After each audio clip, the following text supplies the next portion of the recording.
In today's video, I'll teach you how to log in Oriental Bank online. First of all, launch open any browser of your choice. You can see over here I've opened Google Chrome. Now click on the search bar and type in orientalbank.com. Press enter. After you do that, you can see over here you'll be led to the official website of Oriental Bank. You'll be able to find various options over here. At left, you'll be able to find the options like access your account, start, for you, etc.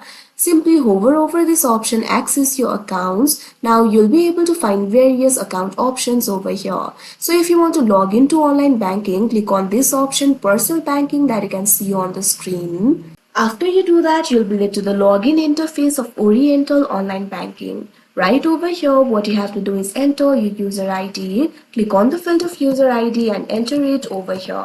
If you have forgotten your user ID, you can click on this option, forgot your user ID, and you'll be able to recover it. Now click on the continue option that you can see on the screen. Now after you do that, you'll be prompted to enter your password. Simply enter the password of your account. After that, you'll be logged into your account. So that is how you log in Oriental Bank online. I hope you found this video helpful. Thank you for watching.